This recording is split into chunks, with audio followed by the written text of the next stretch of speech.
Bienvenue du côté de chez Shawn dans mon antre littéraire. Pour ce deuxième épisode, j'ai choisi 3 livres. Comme nous sommes au cœur de l'automne et que nous glissons lentement vers la nuit de l'hiver, j'ai choisi 3 livres aux ambiances sombres, crépusculaires, entre chien galeux et loup-garou. Mon premier choix se porte sur Pierre Jourde, La marchande d'oubli aux éditions Gallimard. Alors Pierre Jourde, il est connu, c'est un romancier plutôt réaliste, un spécialiste de la littérature du 19e siècle, notamment Huysmans, dont il a établi l'édition pour la bibliothèque de la Pléiade. La marchande d'oubli, c'est quoi? C'est très difficile d'en faire un pitch, car c'est un livre cathédral, foisonnant. Disons que c'est le mystère d'Alistair. Alistair, c'est le petit frère d'une fratrie de clowns anglais, les frères Elkin. Au 19e siècle, les clowns anglais sont très à la mode. Ils rompent avec la tradition des Pierrots français. Ils introduisent la cruauté dans le rire. Alistair était un ange quand il était jeune. Il était très beau, un ange malheureusement putrescent, parce qu'il est atteint d'une maladie qui va le rendre monstrueux. Il devient un géant. Il continue les spectacles avec ses frères. Un jour, un accident survient, il perd la tête et disparaît. Mais le vrai mystère d'Alistair n'est pas seulement sa disparition, c'est sa fascination pour sa jeune sœur Thalia qui est très belle. Il est fasciné par l'innocence et la beauté. Il est fasciné aussi par les marchands d'oubli. L'oubli, ce sont ces petites gaufrettes que vendaient ces très jeunes filles dans les foires. Il est tellement fasciné par ces petites filles qu'il voudrait être elles. Il voudrait leur visage. La marchande d'oubli, c'est un hommage à Huysmans, mais c'est aussi un hommage au film d'horreur. Quand Pierre Jourde a écrit La marchande d'oubli, il imaginait un remake des Enfants du paradis par David Lynch. La marchande d'oubli, c'est une réflexion aussi sur l'amour, sur Thalia et son amant, le psychiatre Charles, leur jeux érotiques. C'est une réflexion sur le mal qu'incarne Alistair. C'est un livre magnifique, magnétique, sublime, à lire absolument.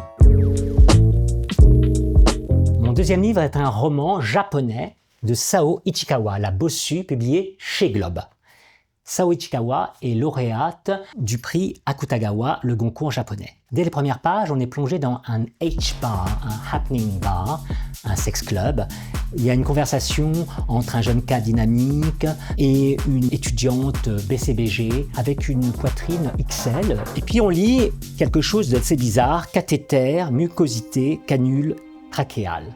Alors tout ça, parmi des scènes étranges de pluie, de préservatifs, on se réalise qu'on est dans un fil de conversation d'un TL, d'un Teens Love, une romance adolescente pornographique qui s'écrit directement sur Twitter, sous le clavier d'une certaine Chaka, qui est une riche héritière, mais elle est handicapée. C'est pour ça qu'il y a ces termes qui apparaissent.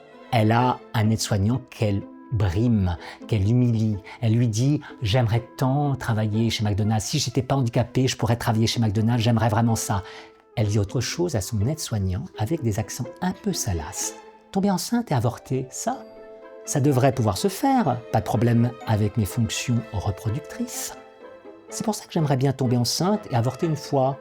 Ce serait le rêve, tomber enceinte et avorter comme une humaine normale. Sao Ichikawa est handicapée, elle interroge notre regard sur le handicap. Elle remet en question le darwinisme social sournois, cet eugénisme hypocrite qui voudrait qu'on soit tous dans la grande santé. C'est très dérangeant et essentiel. Dans un autre style, moins âpre, tout aussi contemporain, quand même plus drôle. Grégory Le Floch, Peau d'ours au féminin comme peau d'âne. C'est publié aux éditions du Seuil. Grégory Le Floch nous transporte dans le village pyrénéen de sa narratrice surnommée Montperdu. Village, c'est un grand mot, c'est un hameau perché où il n'y a personne.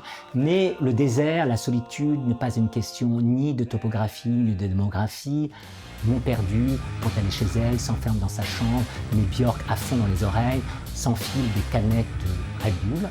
À l'école, c'est pire, tout le monde se moque d'elle. Son sobriquet, elle le doit à une montagne grosse et moche des environs. En vérité, notre héroïne est obèse et poilue. Elle est en proie au hirsutisme, les poils lui poussent partout, les mains, les seins, le visage, c'est affreux. Le drame, c'est qu'elle est tombée amoureuse de Kelly, la fille la plus sexy du lycée. Quand Kelly s'aperçoit que Montperdu est amoureuse d'elle, elle poste sur Instagram « Montperdu est Gwyn ». une avalanche de messages de haine, des appels au viol, au meurtre. On sait depuis Sa Majesté des Mouches de William Golding que l'enfance en littérature n'est plus cette innocence espiègle. Avec les réseaux sociaux, les enfants terribles sont devenus des ados horribles. L'échappatoire pour Montperdu est la nature, pas le cyberespace. Elle rejoint ses sœurs montagnes, comme elle les appelle. Mais Grégory Le Floch désamorce quand même le pathos de ce récit de harcèlement par la gouaille adolescente de Montperdu.